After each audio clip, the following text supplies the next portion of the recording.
ಓಂ ಶಾಂತಿ. ಓಂ ಶಾಂತಿ. मुरली date सितंबर 30, 2022. प्रातः मुरली बाप दादा मधुबन. मीठे बच्चे, इस समय सभी की तकदीर बिगड़ी हुई है. इस समय सभी की तकदीर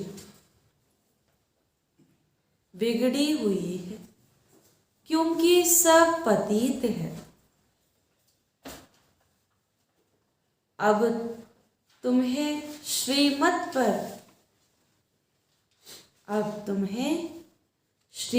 पर सबकी तकदीर जगानी है.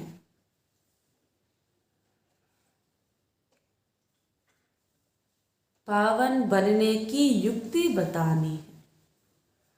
ತಂದೆ ಹೇಳ್ತಿದ್ದಾರೆ, ಮಧುರ ಮಕ್ಕಳೇ, ಈ ಸಮಯದಲ್ಲಿ ಎಲ್ಲರ ಅದೃಷ್ಟವು ಕೆಟ್ಟಿದೆ.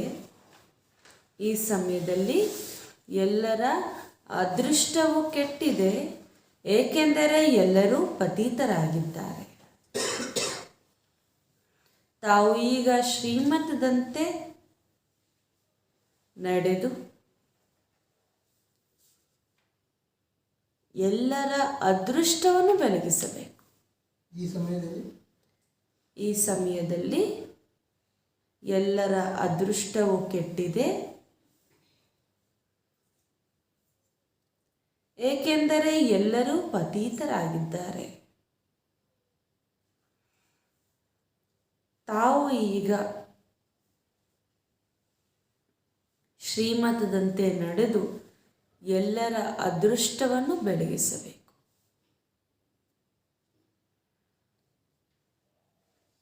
పావనరాగువ యుక్తిಯನ್ನು ತಿಳಿಸಬೇಕು. బాబా చెప్తున్నారు, మధురమైన పిల్లలారా, ఈ సమయంలో అందరి అదృష్టం కూడా చెడిపోయినది. ఎందుకంటే అందరూ పతితులుగా ఉన్నారు. ఇప్పుడు మీరు శ్రీమతంపై అందరి అదృష్టాన్ని వెలిగించాలి, పావనులుగా అయ్యే యుక్తిని తెలిపించాలి అంటున్నారు.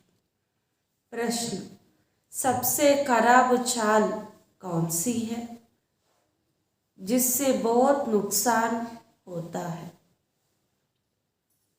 ಎಲ್ಲದಕ್ಕಿಂತ ಕೆಟ್ಟ ಹವ್ಯಾಸ ಯಾವುದಾಗಿದೆ ಅಥವಾ ಕೆಟ್ಟ ನಡವಳಿಕೆ ಯಾವುದಾಗಿದೆ? ಇದರಿಂದ ಬಹಳ ನಷ್ಟವಾಗುತ್ತದೆ.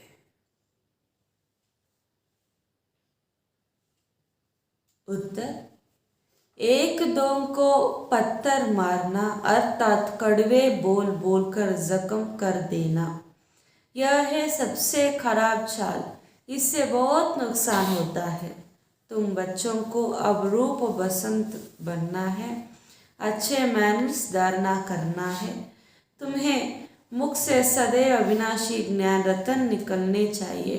आत्मा को भी याद के रूपवान बनाना है और बाप जो ज्ञान रतन देते हैं उनका दान करना है.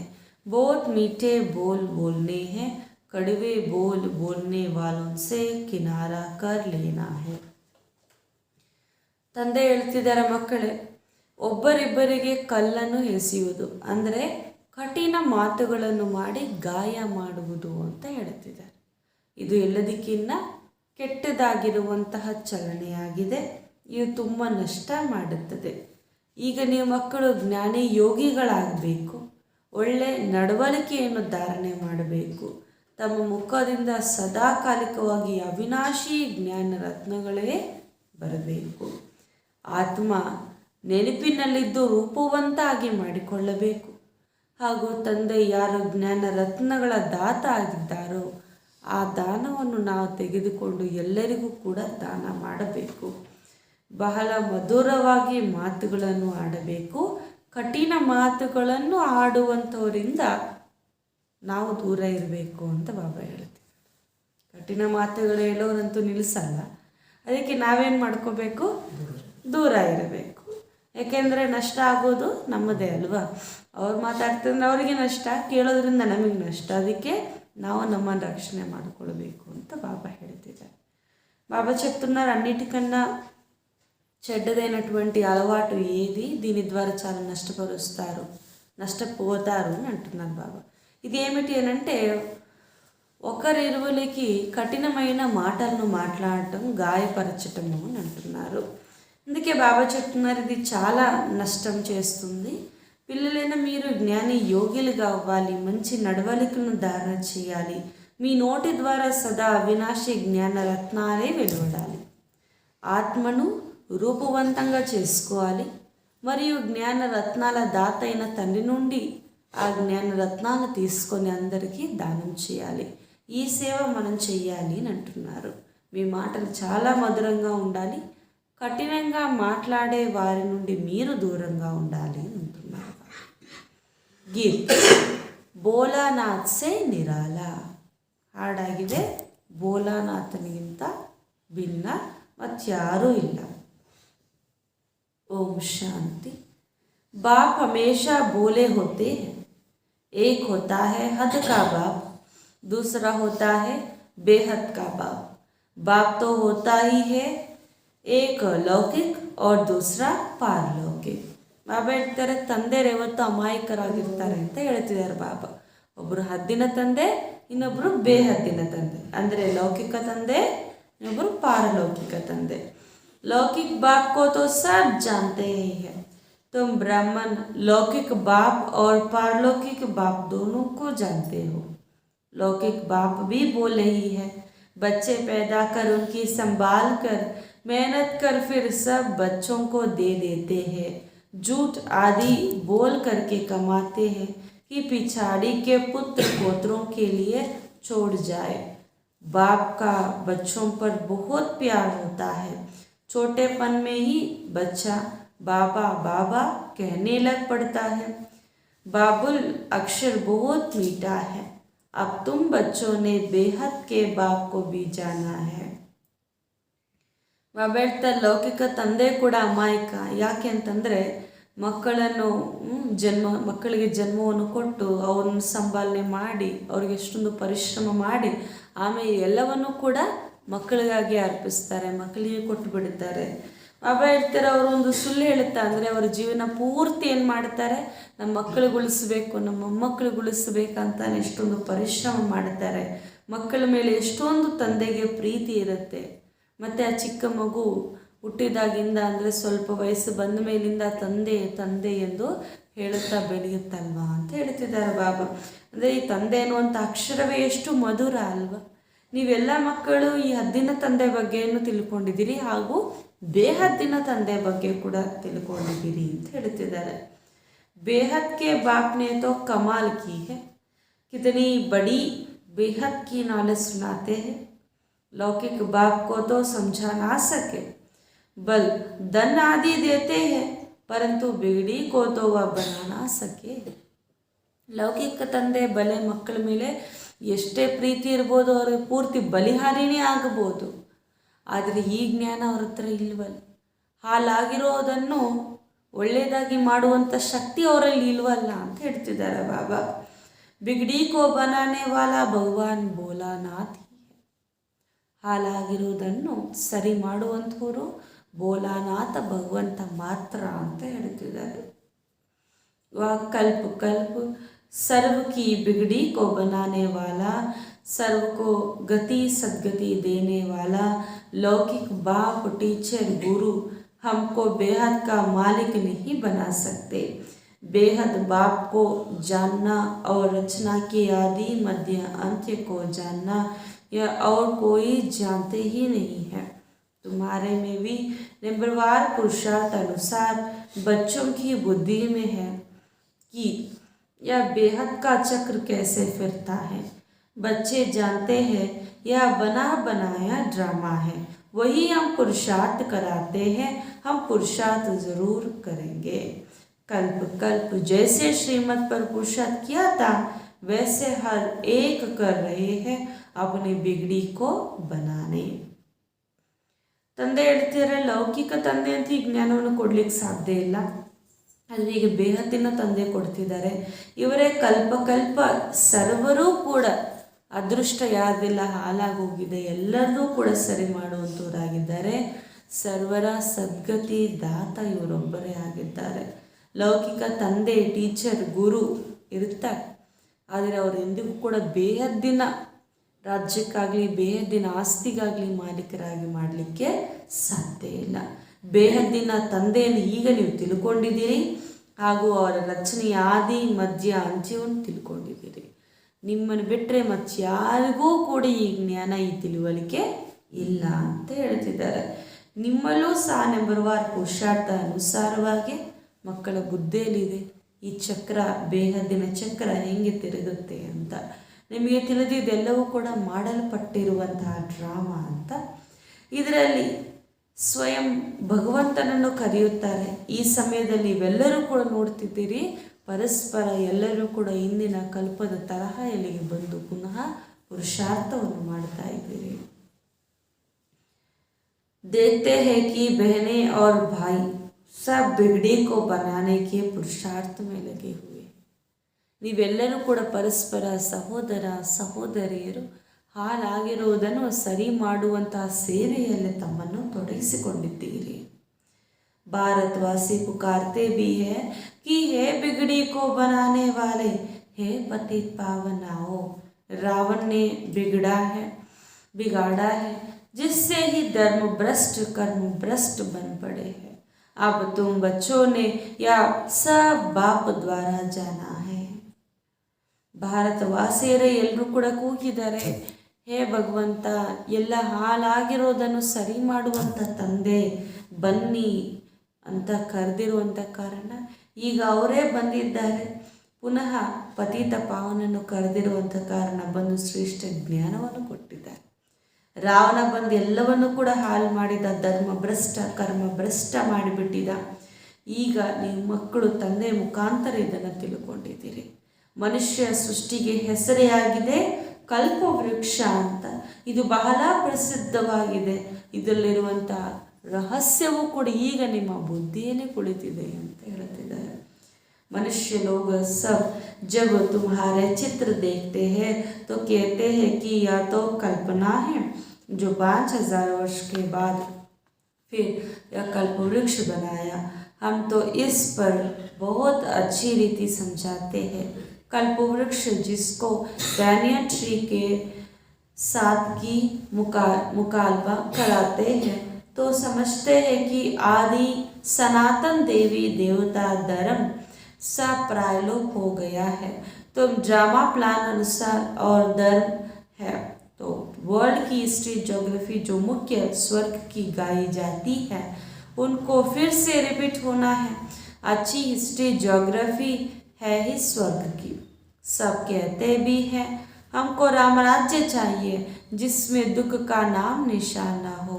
अब तो रामराज्य है नहीं, अब तो रावण राज्य है.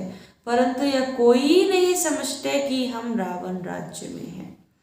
ನೋಡಿ, ಬಾಬಾ ಹೇಳ್ತಿದ್ದಾರೆ, ನಾವು ಈಗ 5000 ವರ್ಷದ ಈ ಒಂದು ಕಲ್ಪವೃಕ್ಷ, ಮನುಷ್ಯ ಸೃಷ್ಟಿಯನ್ನೇ ಕಲ್ಪವೃಕ್ಷ ಎಂದು ಹೇಳಲಾಗುತ್ತೆ. ಇದಕ್ಕೆ ಬ್ಯಾನಿಯನ್ ಟ್ರೀ, ಆಲದ ಮರ ಜೊತೆಯಲ್ಲಿ ಹೋಲಿಕೆ ಮಾಡಲಾಗುತ್ತೆ. ಹೇಗೆ ಅದರ ಬುಡ ಮಾಯ ಆಗ್ಬಿಡುತ್ತೋ, ಮಾಯ ಅಂದರೆ ಉಳಿದ ಎಲ್ಲವೂ ಕೂಡ ಬುಡಗಳು ಉತ್ಪನ್ನ ಆಗುವಂಥ ಕಾರಣ ಮುಖ್ಯವಾಗಿರೋದು ಯಾವುದು ಅಂತಲೇ ಗೊತ್ತಾಗೋದಿಲ್ಲ. ಅದೇ ರೀತಿ ನಮ್ಮದು ಸಹ ಆದಿ ಸನಾತನ ದೇವಿ ದೇವತಾ ಧರ್ಮ ಯಾವುದು ಮೂಲತಃ ಧರ್ಮ ಇತ್ತು, ಅದೀಗ ಪ್ರಾಯಲೋಪವಾಗಿಬಿಟ್ಟಿದೆ. ಡ್ರಾಮಾ ಪ್ಲಾನ್ ಅನುಸಾರ ಉಳಿದ ಎಲ್ಲ ಧರ್ಮಗಳು ಕೂಡ ಉತ್ಪನ್ನ ಆಗಿದೆ. ಈ ಪೂರ್ತಿ ಕಲ್ಪವೃಕ್ಷದಲ್ಲಿ ಅಥವಾ ಈ ಪೂರ್ತಿ ಇತಿಹಾಸದಲ್ಲಿ ಮುಖ್ಯ ಸ್ವರ್ಗ ಎಂದು ಗಾಯನ ಮಾಡಲಾಗಿದೆ. ಇದು ಪುನಃ ಇದೇ ರೀತಿ ರಿಪೀಟ್ ಆಗ್ತಾ ಇರುತ್ತೆ. ಇದರ ಇತಿಹಾಸ ಭೂಗೋಳ ಹಿಂದಿನ ಕಲ್ಪದ ತರಹನೇ ಈಗಲೂ ಸಹ ರಿಪೀಟ್ ಆಗುತ್ತೆ. ಇದರಲ್ಲಿ ಯಾವುದೇ ವ್ಯತ್ಯಾಸ ಆಗಲು ಸಾಧ್ಯ ಇಲ್ಲ. ಎಲ್ಲರೂ ಕೂಡ ರಾಮರಾಜ್ಯ ಬಯಸ್ತಾರೆ. ನಮಗೆ ದುಃಖ, ನೋವು, ಚಿಂತೆ ಯಾವುದೂ ಇರಬಾರದು ಅಂತ ಬಯಸ್ತಾರೆ. ಆದರೆ ಅದು ಹೆಂಗೆ ಪಡ್ಕೊಳ್ಬೇಕು ಅಥವಾ ಈ ದುಃಖ ನಮ್ಗೆ ಯಾಕೆ ಸಿಕ್ಕಿದೆ, ಇಲ್ಲಿ ನಾವು ಯಾಕೆ ಇದ್ದೀವಿ ಅಂತ ಯಾರೊಬ್ಬರಿಗೂ ಗೊತ್ತಿಲ್ಲ. अब तो रावण राज्य है परंतु यह कोई नहीं समझते कि हम ही रावण है. यह बातें तुम बच्चों की बुद्धि में है, मनुष्यों को तो कुछ भी पता नहीं है. ಈಗ ಬಾಬಾ ಹೇಳ್ತಿದ್ದಾರೆ, ನಾವೇ ರಾವಣರು ಅಂತ ಯಾರೊಬ್ಬರಿಗೂ ಕೂಡ ಗೊತ್ತಿಲ್ಲ. ಹೊರಗಡೆ ರಾವಣ ರೂಪವನ್ನು ತಯಾರು ಮಾಡಿ ಅದನ್ನು ಸುಡುತ್ತಾರೆ. ಇವಾಗ ದಸರಾ ಕೂಡ ಮೊದಲಾಗಿದೆಯಲ್ಲ, ಬಾಬಾ ಹೇಳ್ತಾರೆ ವಿಜಯದಶಮಿಯಲ್ಲೂ ಕೂಡ ರಾವಣನ ಪ್ರತಿರೂಪವನ್ನು ಮಾಡಿ ದೊಡ್ಡ ದೊಡ್ಡ ರೂಪಗಳಲ್ಲಿ ಸುಡುತ್ತಾರೆ. ಆದರೆ ಆ ಬೆಳೀತಾ ಇರುವಂಥ ರಾವಣ ಯಾರೂ ಅಲ್ಲ, ನಮ್ಮಲ್ಲೇ ಇರುವಂಥ ವಿಕಾರ ಅಂತ ಯಾರೂ ಗುರುತಿಸಿಲ್ಲ. ಈ ಸಮಯದಲ್ಲಿ ಸ್ವಯಂ ಪರಮಾತ್ಮ ಬಂದ್ಬಿಟ್ಟು ಹೆಂಗೆ ನಾವು ಅದರ ಮೇಲೆ ವಿಜಯವನ್ನು ಪಡಿಬೇಕು ಅಂತ ನಮಗೆ ಶಿಕ್ಷಣೆಯನ್ನು ಕೊಡ್ತಿದ್ದಾರೆ. बिगड़ी को बनाने वाला कैसे आते हैं, कैसे बिगड़ी को बनाते हैं, पतित को कहेंगे बिगड़े हुए, हमारी बुद्धि अथवा तकदीर कैसी बिगड़ी हुई थी, यह अब तुम्हारी बुद्धि में है. ನೋಡಿ, ನಾವು ಈ ರೀತಿ ಪರಿಸ್ಥಿತಿಯಲ್ಲಿ ಇದ್ದೀವಿ, ಇಷ್ಟು ಹಾಲಾಗಿದ್ದೀವಿ ಅಂದರೆ ಹೆಂಗೆ ಹಾಲಾಗಿದ್ವಿ, ಯಾರು ನಮ್ಮನ್ನು ಈ ರೀತಿ ಹಾಳು ಮಾಡಿದ್ರು ಎನ್ನುವಂಥ ಯಾವುದೇ ಪರಿಚಯ ಅವ್ರಿಗೆ ಗೊತ್ತಿಲ್ಲ. ಆದರೆ ಈಗ ನೀವು ತಿಳ್ಕೊಂಡಿದ್ದೀರಿ ನಾವು ಹೆಂಗೆ ಹಾಲಾಗಿದ್ವಿ ಅಥವಾ ನಾವು ಹೆಂಗೆ ಪತೀತರಾಗ್ಬಿಟ್ವಿ ಅಂತ ನಮ್ಮ ಬುದ್ಧಿಯಲ್ಲಿದೆ. ಮತ್ತು ಅದೃಷ್ಟವನ್ನು ಹೆಂಗೆ ಬೆಳಗಿಸ್ಕೊಳ್ಬೇಕು ಎನ್ನುವಂಥ ಜ್ಞಾನವೂ ಕೂಡ ತಂದೆ ನಮಗೆ ಈ ಸಮಯದಲ್ಲಿ ಕೊಟ್ಟಿದ್ದಾರೆ. यह अब तुम्हारी बुद्धि में है, तुम्हें ही रस्म रिवाज ही रावण की सब समझ गई है. तुम्हारी रस्म रिवाज से राम कोई वह त्रेता वाला नहीं, उसने गीता नहीं सुनाई थी. आजकल विलायत में भी रामायण आदि सुनाते हैं. कोई तो गुरु कफनी पहन कुटियाओं में जाकर रहते हैं. अब तुम बच्चों को कोई कुटिया आदि में नहीं रहना है. कुटिया में कब पाठशाला होती है क्या? वहाँ तो फकीर लोग रहते हैं. तुम्हारी तो पढ़ाई है, परंतु यह नई गवर्नमेंट है, इसलिए कोई समझ ना सके कि तुम कौन हो. एक मिनिस्टर को समझाओ तो दूसरा कहेंगे तुम बुद्धू हो. यह है बिल्कुल नई बातें, या बाप समझाते रहते हैं. ನೋಡಿ, ತಂದೆ ಹೇಳ್ತಿದ್ದಾರೆ, ಈಗ ರಾವಣನ ರೀತಿ ಪದ್ಧತಿಗಳು ಅನೇಕ ಇದೆ. ಆದರೆ ಯಾವುದೊಂದು ರೀತಿ ಪದ್ಧತಿಯನ್ನು ಜೀವನದಲ್ಲಿ ಧಾರಣೆ ಮಾಡೋದ್ರಿಂದ ಉನ್ನತಿ ಅನ್ನೋದು ಆಗುವುದಿಲ್ಲ. ಆದರೆ ಇಲ್ಲಿ ಸ್ವಯಂ ಪರಂಪಿತ ಪರಮಾತ್ಮ ಹೇಳಿರುವಂತಹ ನಿಯಮಗಳ ಅನುಸಾರವಾಗಿ ನಾವು ನಡೆದ್ರೇ ನಮ್ಮ ಉನ್ನತಿ ಇದೆ. ಅದಕ್ಕೆ ಬಾಬಾ ಹೇಳ್ತಾರೆ, ಈಗ ನೀವು ರಾವಣ ರಾಜ್ಯದಲ್ಲಿದ್ದೀರಿ, ಆದರೆ ಭವಿಷ್ಯದಲ್ಲಿ ನೀವೇ ರಾಮ ರಾಜ್ಯದಲ್ಲಿ ಹೋಗ್ತೀರಿ. ಆದರೆ ಪ್ರಪಂಚದವ್ರು ಯಾರೊಬ್ಬರು ಕೂಡ ಈ ವಿಷಯ ಗೊತ್ತಿಲ್ಲ ಅಂತ ಹೇಳ್ತಿದ್ದಾರೆ. ರಾಮರಾಜ್ಯ ಅಂತಂದರೆ ಕೇವಲ ತ್ರೇತಾಯುಗದ ರಾಮನ ಬಗ್ಗೆ ಇಲ್ಲಿ ತಿಳಿಸ್ತಾ ಇಲ್ಲ. ಗೀತೆ ಕೂಡ ಇವಾಗ ತುಂಬ ಪ್ರಸಿದ್ಧವಾಗಿ ವಿದೇಶದಲ್ಲೂ ಕೂಡ ಹೇಳುತ್ತಿರ್ತಾರೆ. ಸನ್ಯಾಸಿರು ಕೂಡ ಒಂದು ಗುಡಿಸಲಲ್ಲಿ ಹೋಗಿ ಎಲ್ಲ ಕೂಡ ಇರ್ತಾರೆ, ಅಲ್ಲಿ ಗೀತಾ ಜ್ಞಾನವನ್ನು ತಿಳಿಸ್ತಾರೆ. ಅಂದರೆ ಅವರು ಹೇಳುವಂಥ ಗೀತೆ ಅಥವಾ ರಾಮಾಯಣ. ಆದರೆ ಬಾಬಾ ಹೇಳ್ತಾರೆ, ಮಕ್ಕಳೇ ನೀವು ಆ ರೀತಿ ಗುಡಿಸಲಲ್ಲಿ ಹೋಗೋದಿಲ್ಲ.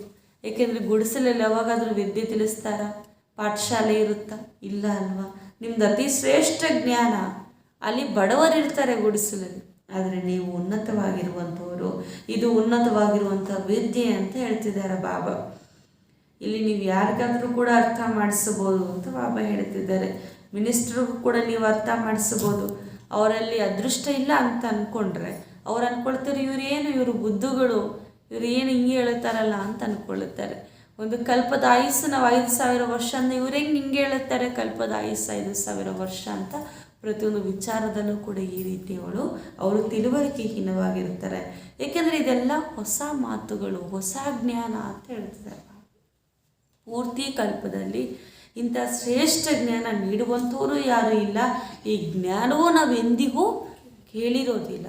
ಅದಕ್ಕೆ ಒಂದೇ ಸತಿ ಈ ಜ್ಞಾನ ಕೇಳಿದಾಗ ಅರ್ಥ ಆಗುವುದೇ ಇಲ್ಲ ಅಂತ ಹೇಳ್ತಿದ್ದಾರೆ. ಇದನ್ನು ತಂದೆಯೇ ಬಂದು ಅರ್ಥ ಮಾಡಿಸಬೇಕಾಗತ್ತೆ. करेक्शन भी करते जाओ. ब्रह्म कुमार कुमारियों की आगे प्रजापिता ब्रह्मा भी ज़रूर लिखना चाहिए. प्रजापिता कहने से बाप सिद्ध हो जाते हैं. हम प्रश्न ही पूछते हैं कि प्रजापिता ब्रह्मा से क्या संबंध है, क्योंकि ब्रह्मा नाम तो बहुतों के हैं. कोई फीमेल का नाम भी ब्रह्मा है. प्रजापिता नाम तो किसी का हो नहीं सकता, इसलिए प्रजापिता अक्षर बहुत ज़रूरी है. प्रजापिता आदि देव कहते हैं, परंतु आदि देव का अर्थ नहीं समझते हैं. प्रजापिता तो ज़रूर यहाँ ही होगा ना। आदि देव फिर वह सूक्ष्म ब्रह्मा हो जाता है। आदि अर्थात शुरुआत का। प्रजापिता ब्रह्मा को फिर बेटी है सरस्वती। सूक्ष्मतन में तो बेटी हो ना सके, रचयिता तो यहाँ ही होता है। इन गुह्य बातों को विशाल बुद्धि वाले ही धारणा कर सकते हैं। धारणा के साथ मैनर्स भी चाहिए, जो कोई भी देख खुश हो जाए। तुम्हारा बोल जो निकलता है उनको ज्ञान रतन कहा जाता है। बाप रूप बसंत है, आत्मा को रूपवान बनाते हैं। अब दो आत्मा काली कुल रूप है, उनको योग से रूपवान बनाना है। ಬಾಬಾ ಹೇಳ್ತಾರೆ ನಿಮ್ಮಲ್ಲೂ ಕೂಡ ಸ್ವಲ್ಪ ಸ್ವಲ್ಪ ಕರೆಕ್ಷನ್ ಮಾಡಿಕೊಳ್ಬೇಕು. ಇಲ್ಲಿ ಬ್ರಹ್ಮಕುಮಾರ ಕುಮಾರಿ ಅಂತ ಹೇಳುವ ಮೊದಲು ಪ್ರಜಾಪಿತ ಬ್ರಹ್ಮ ಅಂತ ಬರೀಲೇಬೇಕು. ಅದಕ್ಕೆ ನಾವೇನು ಹೇಳ್ತೀವಿ, ಪ್ರಜಾಪಿತ ಬ್ರಹ್ಮ ಕುಮಾರ್ ಕುಮಾರಿ ಅಂತ ಹೇಳ್ತೀವಿ. ಇದರಲ್ಲೂ ಕೂಡ ಕೇವಲ ಬ್ರಹ್ಮ ಅಂತ ಹೇಳಂಗಿಲ್ಲ, ಪ್ರಜಾಪಿತ ಬ್ರಹ್ಮ ಅಂತ ಹೇಳಬೇಕು. ಏಕೆ ಅಂತಂದರೆ ಬ್ರಹ್ಮ ಎನ್ನುವಂಥ ಹೆಸರಲ್ಲಿ ಎಷ್ಟೊಂದು ಜನ ಇಟ್ಕೊಂಡ್ಬಿಟ್ಟಿದ್ದಾರೆ. ಬ್ರಹ್ಮ ಅಂದ ತಕ್ಷಣ ಅವರ ಕಲ್ಪನೆಯೇ ಬೇರೆ ಆಗಿಬಿಡುತ್ತೆ. ಬ್ರಹ್ಮನ ಜೊತೆ ನಿಮ್ಗೆ ಸಂಬಂಧ ಇದೆಯಾ ಅಂತ ಕೇಳಿದರೆ ದಾಡಿ ಇಟ್ಕೊಂಡಿರೋ ಬ್ರಹ್ಮನ, 4 ತಲೆ ಇರುವಂಥ ಬ್ರಹ್ಮನ ಅಂತ ಆ ಕಲ್ಪನೆಯಲ್ಲಿ ಹೋಗ್ಬಿಡ್ತಾರೆ. ಅದಕ್ಕೆ ಬಾಬಾ ಹೇಳ್ತಾರೆ, ಮಕ್ಕಳೇ ಇಲ್ಲಿ ಕೇವಲ ಬ್ರಹ್ಮ ಅಂತ ಹೇಳುವಂಗಿಲ್ಲ, ಅದಕ್ಕಿಂತ ಮೊದಲು ಪ್ರಜಾಪಿತ ಬ್ರಹ್ಮ ಎಂದು ಹೇಳಿ. ಅವ್ರು ನಿಮ್ಮೆಲ್ಲರೂ ಕೂಡ ಪಿತಾ, ಇದರಲ್ಲೇ ಸಿದ್ಧ ಆಗ್ಬಿಡುತ್ತೆ ಅವರು ನಿಮಗೆ ತಂದೆ ಅಂತ. ಬ್ರಹ್ಮ ಅಂದ ತಕ್ಷಣ ಯಾರೋ ಒಂದು ದೇವತೆ ಇಂಥ ಬೇರೆ ಕಲ್ಪನೆಯಲ್ಲಿ ಬರದೆ ಹತ್ತಿರ ಸಂಬಂಧದಲ್ಲಿ ಬರ್ತಾರೆ. ಪ್ರಜಾಪಿತ ಆದಿ ದೇವ ಎಂದು ಕೂಡ ಇವರಿಗೆ ಹೇಳಲಾಗುತ್ತೆ. ಆದಿ ದೇವ ಎನ್ನುವಂಥ ಅರ್ಥ ಹೊರಗಿನವರಿಗೆ ಗೊತ್ತಿಲ್ಲ. ಆದಿ ದೇವನೇ ಮತ್ತೆ ಪುನಃ ಸಂಪೂರ್ಣ ಬ್ರಹ್ಮ ಆಗ್ತಾರೆ. ಅಂದರೆ ಈ ಬ್ರಹ್ಮನೇ ಪುರುಷಾರ್ಥ ಮಾಡಿ ಸಂಪೂರ್ಣ ಆಗ್ತಾರೆ, ಆಮೇಲೆ ಅವರು ಪ್ರಜಾಪಿತ ಆಗ್ತಾರೆ ಅಂತ ಬಾಬಾ ಹೇಳ್ತಿದ್ದಾರೆ. ಇವರೇ ಸೂಕ್ಷ್ಮತನದಲ್ಲಿರುವಂಥ ಬ್ರಹ್ಮನೂ ಸಹ. ಆದಿ ಅಂದರೆ ಮೊದಲು ಅಲ್ವಾ, ಅದಕ್ಕೋಸ್ಕರ ಆದಿ ದೇವನಿಂದ ಇವರೇ ಪ್ರಜಾಪಿತ ಬ್ರಹ್ಮ ಆಗಿ ಸಂಪೂರ್ಣ ಬ್ರಹ್ಮ ಆಗಿ ಸೂಕ್ಷ್ಮವತನದಲ್ಲಿರ್ತಾರೆ. ಸೂಕ್ಷ್ಮವತನದಲ್ಲಿ ಮಗಳಿರಲಿಕ್ಕೆ ಸಾಧ್ಯ ಇಲ್ವಲ್ಲ. ಪ್ರಜಾಪಿತನ ಮಗಳು ಯಾರು? ಸರಸ್ವತಿ. ಬಾಬಾ ಹೇಳ್ತಿದ್ದಾರೆ ಸರಸ್ವತಿಯು ಕೂಡ ಇಲ್ಲೇ ಇರಬೇಕಾಗತ್ತೆ, ಮತ್ತು ರಚಯಿತ ಕೂಡ ಇಲ್ಲೇ ಇರಬೇಕಾಗತ್ತೆ. ಅವರು ಸೂಕ್ಷ್ಮತನದಲ್ಲಿರಲಿಕ್ಕೆ ಸಾಧ್ಯ ಇಲ್ಲ. ಅದಕ್ಕೋಸ್ಕರ ಬಾಬಾ ಹೇಳ್ತಾರೆ ಪರಮಾತ್ಮನ ಪಾತ್ರವೂ ಕೂಡ ಕೇವಲ ಈ ಸಾಕಾರ ಪ್ರಪಂಚದಲ್ಲಿ ಇರುತ್ತದೆ. ಆಮೇಲೆ ಎಲ್ಲರೂ ಕೂಡ ಇದೇ ಸ್ಥೂಲವತನದಲ್ಲಿರ್ತಾರೆ. ಪ್ರಜಾಪಿತ ಬ್ರಹ್ಮ ಮಾತ್ರ ಏನು ಮಾಡ್ತಾರೆ, ಸೂಕ್ಷ್ಮವತನದಲ್ಲಿ ಇರ್ತಾರೆ ಅಂತ. ಇದೆಲ್ಲ ಗುಹ್ಯ ಮಾತುಗಳು ವಿಶಾಲ ಬುದ್ಧಿ ಉಳ್ಳಂಥ ಮಕ್ಕಳು ಮಾತ್ರ ಧಾರಣೆ ಮಾಡಲು ಸಾಧ್ಯ. ಇದಕ್ಕೆ ಧಾರಣೆ ಕೂಡ ಜೊತೆಯಲ್ಲಿರಬೇಕು, ನಡವಳಿಕೆ ಕೂಡ ಜೊತೆಯಲ್ಲಿ ಬದಲಾವಣೆ ಆಗ್ತಾ ಇರಬೇಕು ಅಂತ ಹೇಳ್ತಿದ್ದಾರೆ ಬಾಬಾ. ಯಾರಾದರೂ ನಿಮ್ಮನ್ನು ನೋಡ್ತಾ ಇದ್ದಾರೆ, ಆ ಪರಿವರ್ತನೆ ನೋಡಿ ಖುಷಿ ಆಗಬೇಕು. ಎಲ್ಲರೂ ಕೂಡ ಹೇಳ್ತಾರಲ್ಲ, ಮಾತನಾಡ್ತಾರೆ, ಆದರೆ ನಮ್ಮ ಮಾತುಗಳು ರತ್ನಗಳಂತೆ ಇರಬೇಕು. ತಂದೆ ಹೆಂಗೆ ರೂಪ ಬಸಂತರಾಗಿದ್ದಾರೋ ಅದೇ ರೀತಿ ಆತ್ಮವು ಕೂಡ ಈಗ ರೂಪವಂತ ಆಗಬೇಕು. ಇಲ್ಲಿ ಈಗ ಆತ್ಮ ತುಂಬ ಕಪ್ಪಾಗಿ ರೂಪಹೀನ ಆಗಿಬಿಟ್ಟಿದೆ. ಪುನಃ ನೀವೆಲ್ಲರೂ ಕೂಡ ಯೋಗದ ಶಕ್ತಿಯಿಂದ ರೂಪವಂತರಾಗಬೇಕು ಅಂತ ಹೇಳ್ತಿದ್ದಾರೆ. तुम बच्चे अभी रूप बसंत बनते हो, मुख से सदैव अविनाशी ज्ञान रतन निकलते हैं। बच्चों के मैनर्स बहुत मीठे होने चाहिए, मुख से हमेशा रतन ही निकलने चाहिए। बहुत है जो पत्थर ही मारते हैं, बाप ज्ञान रतन देते हैं। तुम बच्चों का भी यही धंधा है, एक दो को पत्थर मारना यह बड़ी खराब चाल है, अपना नुकसान कर देते हैं। बाप ही ज्ञान का सागर है, उसका रूप भी समझाया है कि कितना सूक्ष्म है। वह तो लिंग का देते हैं, पहले तो बाप का परिचय देना है। ಬಾಬಾ ಹೇಳ್ತಿದ್ದಾರೆ, ಮಕ್ಕಳೇ ಈಗ ನೀವು ರೂಪ ಬಸಂತರಾಗಬೇಕು. ಈಗ ನಿಮ್ಮ ಬಾಯಿಂದ ಅವಿನಾಶಿ ಜ್ಞಾನ ರತ್ನಗಳೇ ಬರಬೇಕು, ಕಠಿಣ ಮಾತುಗಳು ಬರಬಾರದು, ಬಹಳ ಮಧುರರಾಗಿ ಆಗಬೇಕು. ಇದರಿಂದ ತಮ್ಮನಷ್ಟನೇ ಮಾಡ್ಕೊಳ್ಬಿಡ್ತಾರೆ. ಅದಕ್ಕೆ ತಂದೆ ಜ್ಞಾನ ಸಾಗರ ಅಲ್ಲ, ಅವರೆಷ್ಟು ಸೂಕ್ಷ್ಮ ರೂಪವಾಗಿದೆ ಅವರದು, ಆದರೆ ಹೊರಗಡೆ ದೊಡ್ಡ ದೊಡ್ಡ ಲಿಂಗವಾಗಿ ಮಾಡಿಬಿಟ್ಟಿದ್ದಾರೆ. ಅದಕ್ಕೆ ಮೊಟ್ಟ ಮೊದಲು ಯಾರೇ ಬಂದರೂ ತಂದೆ ಪರಿಚಯವನ್ನು ಕೊಡಬೇಕು.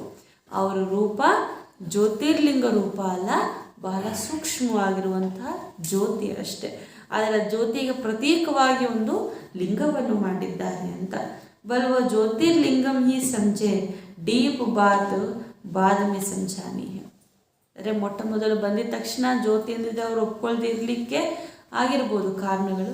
ಅದಕ್ಕೋಸ್ಕರ ಬಾಬಾ ಹೇಳ್ತಾರೆ, ಬಂದಿದ ತಕ್ಷಣ ಅವ್ರ ರೂಪದ ಬಗ್ಗೆ ಹೇಳಿಲ್ಲ ಅಂದರೂ ಕೂಡ ಆಮೇಲಾದರೂ ಕೂಡ ನೀವು ಈ ಮಾತನ್ನು ಸ್ಪಷ್ಟಪಡಿಸಿ ಅಂತ ಹೇಳ್ತಿದ್ದಾರೆ. ಫಿರ್ ಪೂछना होता है आत्मा का रूप क्या है, या तो सब कहते हैं भ्रुकुटी के बीच में चमकती है तो ज़रूर छोटी ही होगी, बड़ा लिंग तो यहाँ बैठ भी ना सके, गोला निकल गया है. तो पहले तो बाप और बच्चों का संबंध बुद्धि में बिठाना चाहिए, वह तो बेहद का बाप है. अब ब्रह्मा कहाँ से आता है? बाप आकर इनको अडॉप्ट करते हैं, अर्थात इनमें प्रवेश करते हैं. तुम्हारी अडॉप्शन अलग, इनकी अलग है. ನೋಡಿ ಬಾಬಾ ಹೇಳ್ತಿದ್ದಾರೆ, ಮಕ್ಕಳೇ ಈಗ ಹೊರಗಡೆ ಬಂದಿರುವಂಥವ್ರಿಗೆ ಹೊಸೊಬ್ಬರಿಗೆ ನೀವು ಮೆಲ್ಲನೆ ಎಲ್ಲ ಪರಿಚಯವನ್ನು ಅರ್ಥ ಮಾಡಿಸ್ತಾ ಪ್ರಶ್ನೆಗಳು ಹಾಕ್ತಾ ಅವ್ರಿಗೆ ಜ್ಞಾನವನ್ನು ತಿಳಿಸಬೇಕು. ಮೊಟ್ಟ ಮೊದಲು ನಿಮ್ಮ ಆತ್ಮದ ರೂಪವೇನು ಅಂತ ಅರ್ಥ ಮಾಡಿಸಿ, ಆತ್ಮವು ಕೂಡ ಒಂದು ಸೂಕ್ಷ್ಮ ಬಿಂದು ಅಂತ ಅವ್ರಿಗೆ ನಿಶ್ಚಯ ಮಾಡಿಸಿ, ಆನಂತರ ಆತ್ಮದ ರಚಯಿತ ಪರಮಾತ್ಮನೂ ಕೂಡ ಅತಿ ಸೂಕ್ಷ್ಮ, ಅದೇ ರೀತಿ ಕನಿಗೆ ಕಾಣಿಸದೇ ಇರುವಂಥ ಸೂಕ್ಷ್ಮ ರೂಪ ಅಂತ ಅರ್ಥ ಮಾಡಿಸಬೇಕು. ಈಗ ಬಾಬಾ ಹೇಳ್ತಿದ್ದಾರೆ, ಈಗ ತಂದೆ ಹಾಗೂ ಮಕ್ಕಳ ಸಂಬಂಧ ಈಗ ನಮ್ಮ ಬುದ್ಧಿಯಲ್ಲಿ ಕುಳಿತಿದೆ. ಬೇಹದ್ದಿನ ತಂದೆ ಇವರಾಗಿದ್ದಾರೆ. ಇಲ್ಲಿ ಪ್ರಜಾಪಿತ ಬ್ರಹ್ಮ ಎಲ್ಲಿಂದ ಬಂದರು? ಇಲ್ಲಿ ತಂದೆ ಮಕ್ಕಳು ಇಬ್ಬರ ಕನೆಕ್ಷನ್ ಇದೆ. ಅದೇ ಇಲ್ಲಿ ಬ್ರಹ್ಮನನ್ನೇ ಯಾಕಷ್ಟು ಪ್ರಾಮುಖ್ಯತೆಯನ್ನು ಕೊಡ್ತಾರೆ, ಇಲ್ಲಿ ಬ್ರಹ್ಮನ ಪಾತ್ರವೇನು ಅಂತಲೂ ನೀವು ಇಲ್ಲಿ ಅರ್ಥ ಮಾಡಿಸಬೇಕು. ತಂದೆ ಬಂದು ಇವರನ್ನು ಅಡಾಪ್ಟ್ ಮಾಡ್ಕೊಳ್ತಾರೆ, ಇವರನ್ನು ದತ್ತಕ್ಕೆ ತೆಗೆದುಕೊಳ್ತಾರೆ. ಏಕೆಂದರೆ ಮೊಟ್ಟ ಮೊದಲು ಪ್ರವೇಶ ಆಗುವುದೇ ಇವರಲ್ಲಿ ಅಂತ ಹೇಳ್ತಾರೆ. ಇವರ ದತ್ತಕ್ಕೆ ತೆಗೆದುಕೊಳ್ಳೋದ್ರಲ್ಲಿ ನಮ್ಮ ದತ್ತಕ್ಕೆ ತೆಗೆದುಕೊಳ್ಳೋದ್ರಲ್ಲಿ ವ್ಯತ್ಯಾಸ ಇದೆ ಅಂತ ಬಾಬಾ ಹೇಳ್ತಿದ್ದಾರೆ. ಅವರಿಗೆ ಮೊಟ್ಟ ಮೊದಲು ತಂದೆಯ ಸಾಕ್ಷಾತ್ಕಾರವನ್ನು ಮಾಡಿಸಿ ಅವರಿಗೆ ಸಂಪೂರ್ಣ ಪರಿಚಯವನ್ನು ಕೊಟ್ಟು ಆಮೇಲೆ ಬಾಬಾ ಏನು ಮಾಡ್ತಾರೆ, ಅವರನ್ನು ದತ್ತಕ್ಕೆ ತೆಗೆದುಕೊಳ್ತಾರೆ, ಸ್ವೀಕಾರ ಮಾಡ್ತಾರೆ. ಅದೇ ರೀತಿ ಭಿನ್ನವಾಗಿ ನಮ್ಮದು ಕೂಡ ದತ್ತಕ್ಕೆ ತಂದೆ ತೆಗೆದುಕೊಳ್ತಾರೆ. ಆದರೆ ಎಲ್ಲರೂ ಕೂಡ ಯಾರು? ಒಬ್ಬ ತಂದೆ ಮಕ್ಕಳೇ ಅಂತ ಹೇಳ್ತಿದ್ದಾರೆ ಬಾಬಾ. ನಾನು ಇವರಲ್ಲೇ ಪ್ರವೇಶ ಮಾಡ್ತೇನೆ, ಇವರೇ ನನ್ನ ಸ್ತ್ರೀ, ನಾನೇ ಇವರನ್ನು ಅಡಾಪ್ಟ್ ಮಾಡ್ಕೊಳ್ತೇನೆ ಅಂತ ಹೇಳ್ತಿದ್ದಾರೆ ಬಾಬಾ.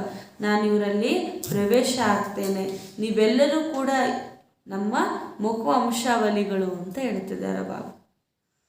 मैंने तुमको ब्रह्मा मुख से रचा, मुझे तो अपना मुख है नहीं, शिव कैसे कहेगा मेरी मुख वंशावली. कितनी अच्छी ರೀತಿ समझाया ना. ಈಗ ಬ್ರಹ್ಮನ ಮುಖದಿಂದನೇ ನಾನು ನಿಮ್ಮನ್ನು ರಚನೆ ಮಾಡಿದ್ದೇನೆ, ಅವರು ಇಲ್ಲದೆ ನಾನು ಹೆಂಗೆ ರಚನೆ ಮಾಡಲಿ? ಅವರೊಂದು ಸಾಧನ ನನಗೆ ಬೇಕೇ ಬೇಕು. ಅದಕ್ಕೆ ನನ್ನ ಮುಖವಂಶಲ್ಲಿ ನೀವು ಅಂತ ನಾನು ಹಿಂಗೆ ಹೇಳ್ಕೊಳ್ಳಿ, ಅದಕ್ಕೆ ನಮ್ಮ ಮುಖವಂಶವಲ್ಲಿ ನೀವು ಅಂತ ತಂದೆ ಹೇಳ್ತಾರೆ. ನಮ್ಮ ಅಂದರೆ ಇಲ್ಲಿ ಬ್ರಹ್ಮಬಾಬು ಅವರ ಸಹಿತವಾಗಿ ಬಾಬಾ ಈ ಮಾತನ್ನು ತಿಳಿಸ್ತಿದ್ದಾರೆ. ನಾವೆಲ್ಲರೂ ಕೂಡ ಬ್ರಹ್ಮ ಮುಖವಂಶಾವಳಿ ಬ್ರಾಹ್ಮಣರಲ್ವಾ? ಹೆಸರೇ ಶಿವವಂಶಾವಳಿ ಅನ್ನೋದಕ್ಕಿಂತ ಬ್ರಹ್ಮ ಮುಖವಂಶಾವಳಿ ಅಂತಲೇ ಹೇಳ್ತಾರೆ. कितनी अच्छी रीति समझाया जाता है. बाप कहते हैं तुम सब आत्माएं मेरे बच्चे हो, भाई बहन हो. बुद्धि में यह आना चाहिए, बाप स्वर्ग रचने वाला, जो हमको स्वर्ग का राजाई क्यों नहीं मिलना चाहिए? स्वर्ग में तो सब नहीं जा सकते हैं.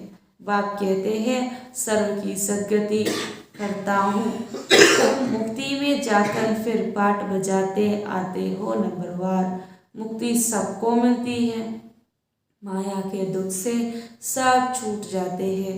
फिर नंबरवार आना होगा पाठ बजाने. जीवन मुक्ति में पहले पहले तुम जाते हो, क्योंकि तुम राजयोग को सीखते हो ना. जिन्होंने कल्प पहले आकर सीखा है वही आकर सीखेंगे ड्रामा अनुसार.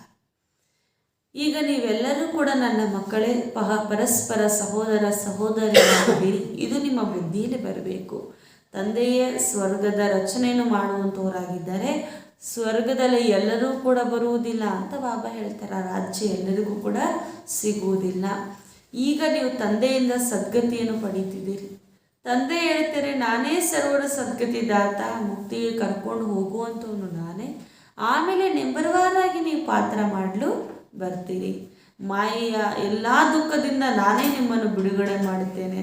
ನಂಬರ್ ವಾರಾಗಿ ನೀವೆಲ್ಲರೂ ಕೂಡ ಮತ್ತೆ ಇಲ್ಲಿಗೆ ಪಾತ್ರ ಮಾಡಲು ಬರಲೇಬೇಕು. ಜೀವನ್ ಮುಕ್ತಿಯಲ್ಲಿ ಮೊಟ್ಟ ಮೊದಲು ನೀವೆಲ್ಲರೂ ಕೂಡ ಹೋಗ್ತೀರಿ. ಅದಕ್ಕಾಗೇ ನೀವು ರಾಜ್ಯೋಗವನ್ನು ಕಲಿತಿದ್ದೀರಿ. ಅಂದರೆ ಸುಖ ಪ್ರಪಂಚಕ್ಕೆ ಮೊಟ್ಟ ಮೊದಲು ನಾವು ಹೋಗುವುದು ಅಂತ ಹೇಳ್ತಿದ್ದಾರೆ ಬಾಬಾ. ಎಲ್ಲರೂ ಕೂಡ ಯಾರು ಕಲ್ಪದ ಹಿಂದೆ ಕಲಿತಿದ್ರೋ ಈಗ ಅವರೇ ಬಂದು ಈ ಜ್ಞಾನವನ್ನು ಕಲಿಯುತ್ತಿದ್ದಾರೆ ಡ್ರಾಮಾದ ಅನುಸಾರ. ಡ್ರಾಮಾ ಎದುರುಗಡೆ ನಿಂತಿದೆಯಲ್ಲ, ಇದೆಲ್ಲವೂ ಕೂಡ ನಾವು ನೋಡ್ತಿದ್ದೀವಿ ಚಕ್ರವನ್ನು. ड्रामा सामने खड़ा है ना. अभी तो अनेक धर्म है, सतयुग में एक धर्म था. सूर्यवंशी चंद्रवंशी धर्म किसने स्थापन किया या कोई नहीं जानते हैं. तुम जानते हो परमपिता परमात्मा ही ब्राह्मण देवता क्षत्रिय धर्म स्थापना करते हैं. बिगड़ी को सुधारने वाला बरोबर एक बाप ही है. सतयुग में तो बुलाएंगे नहीं कि बिगड़ी को बनाने वाले आओ. यहाँ तकदीर बिगड़ी हुई है, राहु की दशा बैठी हुई है. ऊंचते ऊंच बृहस्पति की दशा थी, अब आकर राहु की दशा बैठी है. सारे विश्व पर राहु का ग्रहण लगा हुआ है. सारी दुनिया काली बन गई है. गोल्डन एज वर्ल्ड को ग्रहण लगते लगते कला कम होते होते आखिरी आयरन एज वर्ल्ड बन जाता है. अब बाप कहते हैं दे दान तो छोटे ग्रहण. योग बल से माया रावण को जीतना है. विकारों का दान दिया जाता है तो ग्रहण छूट जाता है. हम सर्वगुण संपन्न बन जाते हैं. बेहद की बातें हुई ना. ನೋಡಿ, ತಂದೆ ಹೇಳ್ತಿದ್ದಾರೆ, ಮಕ್ಕಳೇ, ಈಗ ಚಂದ್ರವಂಶಸ್ಥರು ಸೂರ್ಯವಂಶಸ್ಥರು ಎರಡು ಧರ್ಮವನ್ನು ಯಾರು ಸ್ಥಾಪನೆ ಮಾಡ್ತಾರೆ ಅಂತ ಹೊರಗಿನವ್ರಿಗೆ ಗೊತ್ತಿಲ್ಲ. ಸ್ವಯಂ ಪರಂಪಿತ ಪರಮಾತ್ಮನೇ ಬ್ರಾಹ್ಮಣ ದೇವತಾ ಕ್ಷತ್ರಿಯ ಧರ್ಮವನ್ನು ಸ್ಥಾಪನೆ ಮಾಡ್ತಾರೆ. ಹಾಲಾಗಿರುವುದನ್ನು ಸುಧಾರಣೆ ಮಾಡುವಂಥವರು ಒಬ್ಬ ತಂದೆ ಮಾತ್ರ ಆಗಿದ್ದಾರೆ. ಸತ್ಯುಗದಲ್ಲಿ ಯಾರೂ ಕೂಡ ಕರೆಯೋದಿಲ್ಲ ಹಾಲಾಗ್ಬಿಟ್ಟಿದ್ದೀವಿ, ಕೆಟ್ಟೋಗ್ಬಿಟ್ಟಿದ್ದೀವಿ, ಪಾವನ ಮಾಡಿ ಅಂತ. ಈ ಕಲಿಯುಗದಲ್ಲಿಯೇ ಎಲ್ಲರೂ ಕೂಡ ಕರೀತಾರೆ. ಏಕೆಂದರೆ ಅಲ್ಲಿ ಉನ್ನತ ಬೃಹಸ್ಪತಿ ದಶೆ ಇತ್ತು ಅಂತ ಬಾಬಾ ಹೇಳ್ತಿದ್ದಾರೆ. ಇವಾಗ ಎಲ್ಲರ ಮೇಲೆ ಯಾವ ದಶೆ ಇದೆ? ರಾಹು ದಶೆ ಇದೆ ಅಂತ ಹೇಳ್ತಿದ್ದಾರೆ. ವಿಶ್ವದ ಮೇಲೆಯೇ ರಾಹುವಿನ ಗ್ರಹಣ ಇಟ್ಕೊಂಡ್ಬಿಟ್ಟಿದೆ. ಅದಕ್ಕೆ ಪೂರ್ತಿ ಪ್ರಪಂಚ ಕಪ್ಪಾಗ್ಬಿಟ್ಟಿದೆ, ಕಬ್ಬಿನ ಯುಗ ಆಗ್ಬಿಟ್ಟಿದೆ. ಗ್ರಹಣ ಇಟ್ಕೊಂಡು ಕಲೆ ಕಡಿಮೆ ಆಗ್ತಾ ಲಾಸ್ಟಿಗೆ ಕೊನೆಗಿದು ಕಬ್ಬಿನ ಯುಗವಾಗಿಯೇ ಆಗ್ಬಿಟ್ಟಿದೆ. ಅದಕ್ಕೆ ತಂದೆ ಹೇಳ್ತಾರೆ, ಮಕ್ಕಳೇ, ದಾನವನ್ನು ಕೊಟ್ಟರೆ ಗ್ರಹಣ ಬಿಟ್ಟು ಹೋಗುತ್ತೆ ಅಂತ ಬಾಬಾ ಹೇಳ್ತಿದ್ದಾರೆ. ಏನಾದರೂ ಗ್ರಹಣ ಇಟ್ಕೊಂಡ್ಬಿಟ್ರೆ ಅಥವಾ ಏನಾದರೂ ದೋಷ ಇದ್ರೆ ಏನು ಮಾಡ್ತಾರೆ? ದಾನ ಕೊಡಿ ಅಂತ ಹೇಳ್ತಾರೆ ಅಲ್ವಾ. ಅದಕ್ಕೋಸ್ಕರ ಬಾಬಾ ಹೇಳ್ತಿದ್ದಾರೆ, ನೀವೇನು ಮಾಡಬೇಕು, ಇವಾಗ ದಾನ ಕೊಡಿ, ವಿಕಾರಗಳ ದಾನ ಕೊಡಿ ಅಂತ ಹೇಳ್ತಿದ್ದಾರೆ ಬಾಬು. ಅವಾಗೆಲ್ಲ ಗ್ರಹಣ ಬಿಟ್ಟು ಹೋಗುತ್ತೆ. ನಾವೇ ಸರ್ವಗುಣ ಸಂಪನ್ನರಾಗ್ತೇವೆ, ನಾವೇ ಎಲ್ಲ ಗುಣ ಸಂಪನ್ನರಾಗ್ತೇವೆ ಅಂತ ಇವಾಗ ನಿಮ್ಗೆ ಈ ಬೇಹದ್ದಿನ ಮಾತುಗಳು ತಿಳಿದಿದೆ. अभी आत्मा को कोई कला नहीं रहा है, इसलिए शरीर भी ऐसा तमो प्रधान मिलता है. जैसे सोने में कैरेट होती है, जो 14 कैरेट 18 कैरेट, अभी तो मनुष्यों में कोई कैरेट नहीं है, कुछ भी अकल नहीं है. बाप कहते हैं, मैंने तुमको कितना समझदार बनाया था, तुमको स्वर्ग में भेजा था, फिर तुम 84 जन्म लेते लेते क्या बन पड़े हो. ಬಾಬಾ ಹೇಳ್ತಾರೆ, ಹೀಗೆ ಚಿನ್ನದಲ್ಲೂ ಕೂಡ ಮಿಕ್ಸಾರಿಟಿ ಅಲಾಯ್ ಮಿಕ್ಸ್ ಆಗ್ತಾ ಅದರಲ್ಲಿರೋ ಕ್ಯಾರೆಟ್ ಕಡಿಮೆ ಆಗ್ತಾ ಹೋಗುತ್ತಲ್ಲ. 24 ಕ್ಯಾರೆಟು, 22, ಆಮೇಲೆ 18, ಆಮೇಲೆ 14, ಈ ರೀತಿ ಹೆಂಗೆ ಅದರಲ್ಲೂ ಕೂಡ ಕ್ಯಾರೆಟ್ ಅಂದರೆ ಮಲಿನ ಸೇರ್ತಾ ಕ್ವಾಲಿಟಿ ಕಡಿಮೆ ಆಗ್ತಾ ಹೋಗುತ್ತೋ, ಅದೇ ರೀತಿ ನಿಮ್ಮ ಆತ್ಮದಲ್ಲೂ ಕೂಡ ಸೃಷ್ಟಿ ಆದಿಯಲ್ಲಿ 16 ಕಲ ಸಂಪೂರ್ಣ ಇದ್ರಂದು 24 ಕ್ಯಾರೆಟ್ ಪ್ಯೂರ್ ಚಿನ್ನ ಆಗಿದೆ. ಆಮೇಲೆ ಮಲಿನ ಸೇರ್ತಾ ಕಲೆ ಕಡಿಮೆ ಆಗ್ತಾ ಬಂತು. ಇವಾಗಂತೂ ನಿಮ್ಮಲ್ಲಿ ಯಾವ ಕ್ಯಾರೆಟ್ ಇಲ್ಲ ಅಂತ ಬಾಬಾ ಹೇಳ್ತಿದ್ದಾರೆ. ಅಂದರೆ ಯಾವ ಕಲೆನೂ ಉಳ್ಕೊಂಡಿಲ್ಲ. ಇವಾಗ ನೀವು ಪುನಃ ಏನು ಮಾಡಬೇಕು? ಗುಣಸಂಪನ್ನರಾಗಬೇಕು ಅಂತ ಬಾಬಾ ಹೇಳ್ತಾರೆ. ಪ್ರಪಂಚದಲ್ಲಿರುವಂಥ ಯಾವುದೇ ಮನುಷ್ಯನಿಗೆ ಬುದ್ಧಿನೇ ಇಲ್ಲ ಅಂತ ಬಾಬಾ ಹೇಳ್ತಿದ್ದಾರೆ.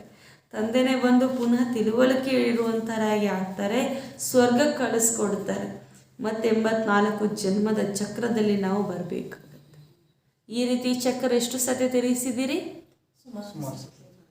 ಅನೇಕ ಬಾರಿ ಅಂತ ಬಾಬಾ ಹೇಳ್ತಾರೆ. ಸುಮಾರು ಸತಿ ನಾವು ಈ ಚಕ್ರದಲ್ಲಿ ಸುತ್ತಿದ್ದೀವಿ, ಈಗಲೂ ಕೂಡ ಮತ್ತೆ ಸುತ್ತಲೇಬೇಕು. ಕಲ್ಪ ಕಲ್ಪ ರಾಜ್ಯ ಲೇತೆ ಹೋ ಫಿರ್ ಗವಾತೆ ಹೋ. ಕಲ್ಪ ಕಲ್ಪನೂ ನೀವು ರಾಜ್ಯವನ್ನು ಪಡೀತೀರಿ, ಆಮೇಲೆ ಕಳ್ಕೊಳ್ತೀರಿ. पुनर्जन्म लेने से वृद्धि तो सबकी होती है ना। बच्चों को बुद्धि में बहुत नशा चढ़ना चाहिए।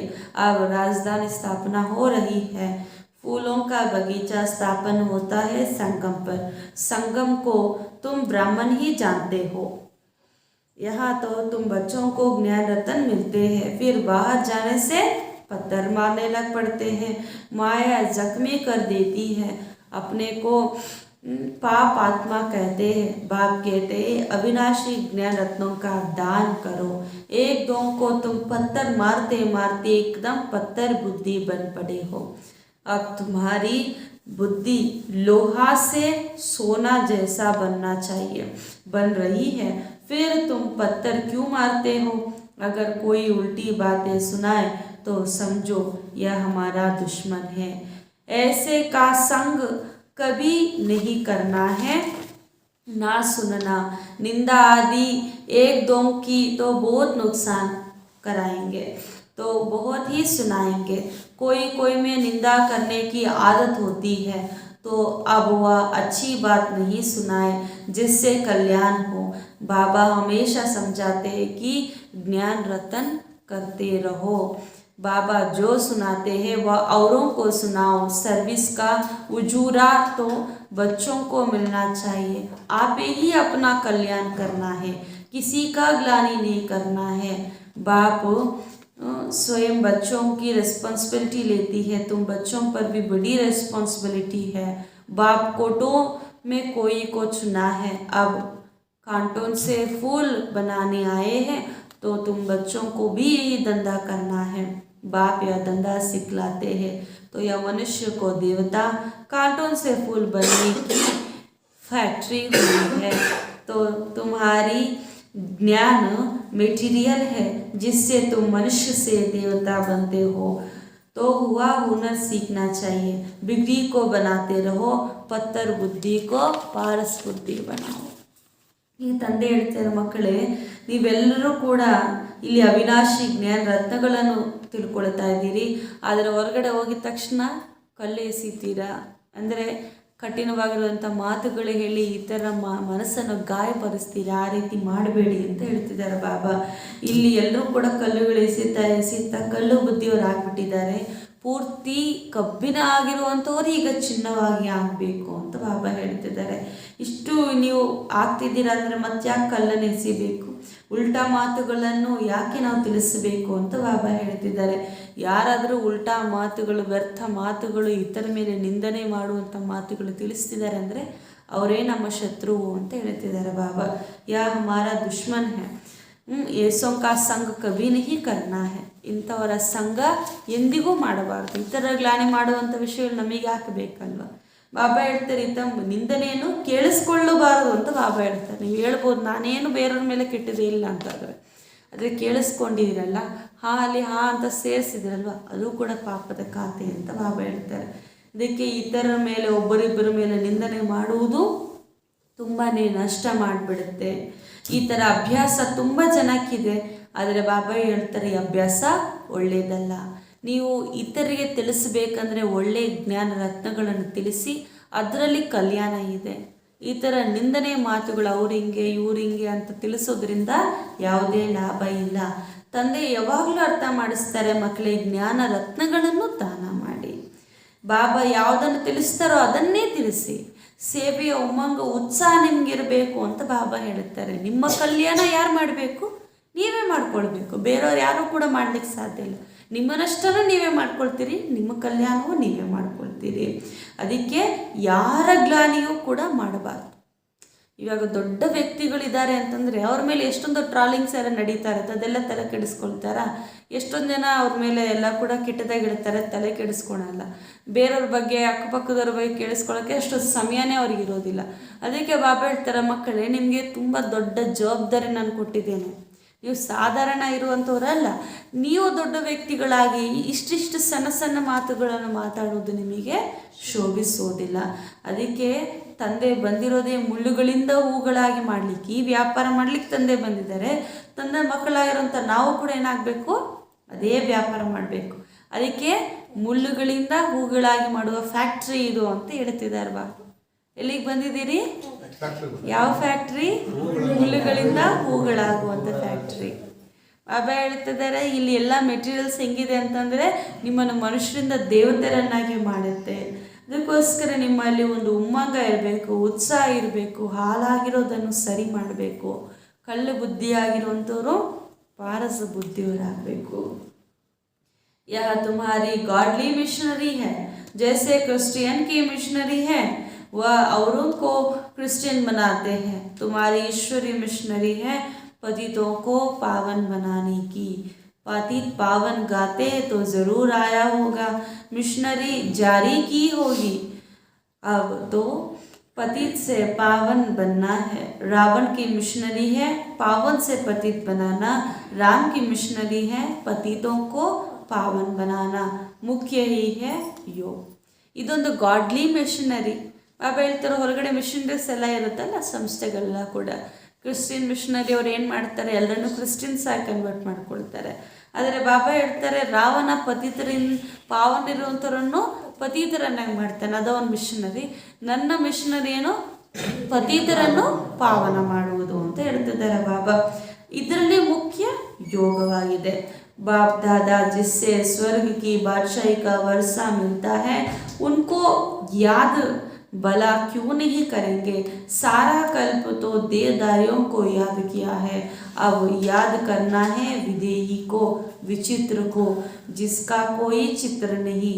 उनको आना ज़रूर पड़ता है. गाया भी जाता है ब्रह्मा द्वारा ब्राह्मण देवता शत्रुघ्न की स्थापना. यह तो सीधी बात है. ब्राह्मणों का दूसरा कोई भी है नहीं, तुम जानते हो. बाबा हमारा टीचर भी है, सदगुरु भी है. सदगुरु तो एक ही है. ब्रह्मा का भी वह गुरु हो गया, विष्णु का गुरु नहीं कहेंगे. ब्रह्मा का गुरु बन उनको विष्णु देवता बनाया. शंकर का भी गुरु कैसे हो सकता. शंकर तो पतित बनता ही नहीं, उनको गुरु की क्या दरकार है. ब्रह्मा तो 84 जन्म लेते, विष्णु व शंकर के 84 जन्म नहीं कहेंगे. कितनी अच्छी धारणा करने और कराने की बातें हैं. जो धारणा करते और कराते वह ऊंच पद पाते हैं. धारणा नहीं करेंगे तो पद कम हो जाता है. ನೋಡಿ, ಬಾಬಾ ತುಂಬ ಸುಂದರವಾಗಿ ತಿಳಿಸ್ತಿದ್ದಾರೆ. ನೀವೆಲ್ಲವೂ ಕೂಡ ಬಾಗ್ದಾದ ಹತ್ರ ಬಂದು ಸ್ವರ್ಗದ ರಾಜ್ಯವನ್ನು ಪಡೀಲಿಕ್ಕೆ ಬಂದಿದ್ದೀರಿ. ಮತ್ತು ಯಾಕೆ ನಾವು ತಂದೆ ನೆನಪು ಮಾಡಬಾರ್ದು? ಬಂದಿರೋದೇ ರಾಜ್ಯವನ್ನು ಪಡೀಲಿಕ್ಕೆ, ತಂದೆ ಬಂದಿರೋದು ಕೂಡ ಕೊಡಲಿಕ್ಕೆ ಅಂತಂದರೆ ನಾವು ಅವ್ರನ್ನ ನೆನಪು ಮಾಡಿ ಯಾಕೆ ರಾಜ್ಯವನ್ನು ಪಡಿಬಾರ್ದು? ಕಲ್ಪಾಂತರ ದೇಹದಾರಿಗಳನ್ನು ನೆನಪು ಮಾಡಿದ್ರಲ್ಲ, ಈಗ ನೀವು ಒಬ್ಬ ತಂದೆ ನೆನಪು ಮಾಡಿ ವಿದೇಹಿಗಳಾಗಿ ನೀವು ಕೂಡ ವಿಧೇಯಿಯಾಗಿರುವಂಥ ವಿಚಿತ್ರ ಆಗಿರುವಂಥ ತಂದೆ ನೆನಪು ಮಾಡಿ. ಅವ್ರಿಗೆ ಯಾವುದೇ ಚಿತ್ರ ಇಲ್ಲ, ಅಂದರೆ ದೇಹ ಇಲ್ಲ ಅಂತ ಹೇಳ್ತಿದ್ದಾರೆ ಬಾಬಾ. ಶಿವಬಾಬನಿಗೆ ಸೂಕ್ಷ್ಮವಾಗಿರುವಂಥ ಒಂದು ಜ್ಯೋತಿರ್ಬಿಂದು ಅಷ್ಟೇ, ಅವ್ರಿಗೆ ಯಾವುದೇ ದೇಹ ಅಂತೂ ಇಲ್ಲ. ಅದಕ್ಕೆ ಒಂದು ಆಧಾರವನ್ನು ಅವರು ತೆಗೆದುಕೊಳ್ಳಬೇಕಾಗತ್ತೆ. ಇಲ್ಲಿ ಗಾಯನ ಮಾಡಲಾಗುತ್ತಲ್ಲ, ಬ್ರಹ್ಮನ ದೇವತಾ ಕ್ಷತ್ರಿಯ ಧರ್ಮ ಸ್ಥಾಪನೆ ಮಾಡಲಾಗುತ್ತೆ ಅಂತ. ಅಂದರೆ ಸ್ವಯಂ ಪರಮಾತ್ಮ ಇವರ ಮೂಲಕ ಈ ಮೂರೂ ಧರ್ಮವನ್ನು ಸ್ಥಾಪನೆ ಮಾಡ್ತಾರೆ. ಬ್ರಾಹ್ಮಣರನ್ನು ಸ್ಥಾಪನೆ ಮಾಡುವಂಥವ್ರು ಮತ್ತೆ ಯಾರೂ ಇಲ್ಲ, ತಂದೆ ಬಿಟ್ಟರೆ ಅಂತ ಹೇಳ್ತಿದ್ದಾರೆ ಬಾಬಾ. ಶಿವಬಾಬನ್ ನಮ್ಮ ಟೀಚರ್ ಆಗಿದ್ದಾರೆ, ಸದ್ಗುರು ಆಗಿದ್ದಾರೆ. ಸದ್ಗುರು ಅಂತ ಒಬ್ಬರೇ ಅಲ್ಲ, ಬ್ರಹ್ಮ ಬಾಬಾವ್ರಿಗೂ ಕೂಡ ಅಥವಾ ಬ್ರಹ್ಮನಿಗೂ ಕೂಡ ಗುರು ಯಾರು? ಶಿವಬಾಬಾ. ಆದರೆ ವಿಷ್ಣುಗೆ ಗುರು, ಶಂಕರರಿಗೆ ಗುರು ಅಂತ ಹೇಳಲಿಕ್ಕಿರೋದಿಲ್ಲ. ಏಕೆಂದರೆ ಇವರಿಬ್ಬರೂ ಕೂಡ ಪತೀತ ಆಗುವುದಿಲ್ಲ. ಪತೀತ ಆಗೋದು ಯಾರು? ಬ್ರಹ್ಮನೇ 84 ಜನ್ಮವನ್ನು ಪಡೆದು ಪತೀತ ಆಗ್ತಾರೆ. ಅದಕ್ಕೆ ಅವ್ರಿಗೊಂದು ಗುರುವಿನ ಅವಶ್ಯಕತೆ ಇರುತ್ತೆ ಪಾವನರಾಗಲಿಕ್ಕೆ. ಆದರೆ ವಿಷ್ಣುಗೆ ಅಥವಾ ಶಂಕರಿಗೆ ಇರುವುದಿಲ್ಲ. ಏಕೆಂದರೆ ಬ್ರಹ್ಮನೇ ಭವಿಷ್ಯದಲ್ಲಿ ಏನಾಗ್ತಾರೆ? ವಿಷ್ಣು ಆಗ್ತಾರಲ್ವ, ಅದು ಪಾವನ ರೂಪ, ಅಲ್ಲಿ ಶಿಕ್ಷಣೆಯ ಅವಶ್ಯಕತೆ ಇಲ್ಲ. ಅದಕ್ಕೆ ಆ ರೂಪಕ್ಕೆ ಯಾವುದೇ ಗುರು ಅಂತ ಹೇಳಲಿಕ್ಕೂ ಕೂಡ ಸಾಧ್ಯ ಇಲ್ಲ. ಎಷ್ಟು ಒಳ್ಳೆಯ ಧಾರಣೆ ಮಾತುಗಳು ತಂದೆ ಹೇಳುತ್ತಾರೆ. ಈ ಮಾತುಗಳು ನಾವು ಕೇಳಬೇಕು, ಇತರರು ಕೂಡ ಹೇಳಬೇಕು. ಇದನ್ನು ಯಾರು ಚೆನ್ನಾಗಿ ಧಾರಣೆ ಮಾಡ್ತಾ ಉನ್ನತ ಪದವಿಯನ್ನು ಪಡೀತಾರೆ? ಯಾರು ಧಾರಣೆ ಮಾಡುವುದಿಲ್ಲವೋ ಅವರು ಉನ್ನತ ಪದವಿಯನ್ನು ಪಡೆಯುವುದಿಲ್ಲ. ಅದಕ್ಕೆ ನಾವು ಇಂಥ ಶ್ರೇಷ್ಠ ಧಾರಣೆಯನ್ನು ಮಾಡಿ ಉನ್ನತ ಪದವಿಯನ್ನು ಪಡಿಬೇಕು ಅಂತ ಹೇಳ್ತೀವಿ. अच्छा, मीठे मीठे सिखलदे बच्चों प्रति माता पिता बाप दादा का याद प्यार और गुड मॉर्निंग. रूहानी बाप की रूहानी बच्चों को नमस्ते. हम रूहानी बच्चों की रूहानी माता पिता बाप दादा को याद प्यार और गुड मॉर्निंग और नमस्ते नमस्ते नमस्ते. धारणा के लिए मुख्य सार. फर्स्ट पॉइंट, निंदा करने वालों का संग कभी नहीं करना है. ನಿಂದನೆ ಮಾಡುವಂಥವರ ಸಂಗ ಎಂದಿಗೂ ಮಾಡಬಾರದು. నిందన చేసేటటువంటి అంటే గ్లాని చేసేటటువంటి వారి సంగము ఎప్పుడూ చేయరాదు. నా గ్లాని కర్నీ హై నా సున్నీ హై. ಎಂದಿಗೂ ಗ್ಲಾನಿ ಮಾಡಬಾರದು ಅಥವಾ ಕೇಳಬಾರದು. ಅಂದರೆ ನಾವು ಯಾರು ಕೂಡ ಇತರ ಮೇಲೆ ಕೆಟ್ಟದಾಗಿ ಹೇಳಬಾರ್ದು, ನಮ್ಮ ಮೇಲೆ ಹೇಳಿದ್ರೆ ಅದನ್ನು ಕೇಳಿಸ್ಕೊಳ್ಬಾರ್ದು. ఎప్పుడూ కూడా గ్లాని చేయరాదు మరియు వినరాదు. बुद्धि को पारस बनाने के लिए मुख से ज्ञान रत्नों का दान करना है. ಬುದ್ಧಿಯನ್ನು ಪಾರಸು ಆಗಿ ಮಾಡಿಕೊಳ್ಳಲು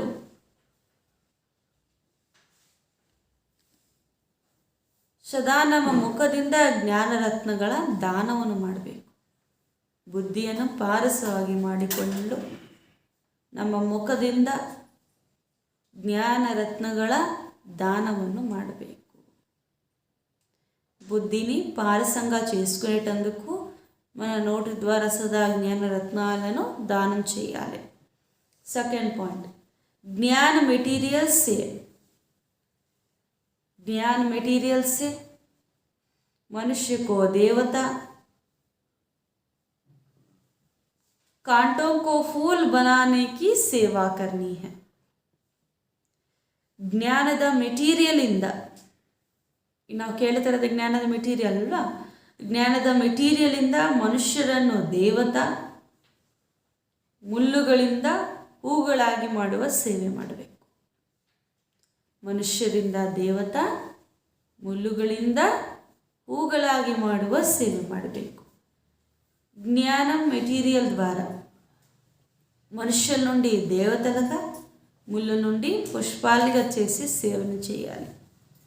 अपना और सर्व का कल्याण करने का ही धंधा करना है. ತಮ್ಮ ಹಾಗೂ ಸರ್ವರ ಕಲ್ಯಾಣ ಮಾಡುವ ವ್ಯಾಪಾರವನ್ನೇ ಮಾಡಬೇಕು. ತಮ್ಮ ಹಾಗೂ ಸರ್ವರ ಕಲ್ಯಾಣ ಮಾಡುವ ವ್ಯಾಪಾರವನ್ನೇ ಮಾಡಬೇಕು. తమ మరియు సర్వుల కళ్యాణం చేసే వ్యాపారమునే చెయ్యాలి. తమ కళ్యాణం అవ్వాలి మరియు సర్వుల కళ్యాణం అవ్వాలి, ఇదే వ్యాపారం చేయాలి అని అంటున్నారు బాబా. अपना और सर्व का कल्याण करने का ही धंधा करना है. वरदान, प्रत्यक्षता और प्रतिज्ञा के बैलेंस द्वारा, प्रत्यक्षता और प्रतिज्ञा के बैलेंस द्वारा सर्व को बाप की ब्लेसिंग, सर्व को बाप की ब्लेसिंग प्राप्त कराने वाले विजयी रतन भवा. प्रत्यक्षता और प्रतिज्ञा के बैलेंस द्वारा सर्व को बाप की ब्लेसिंग प्राप्त कराने वाले विजयी रत्न भवा.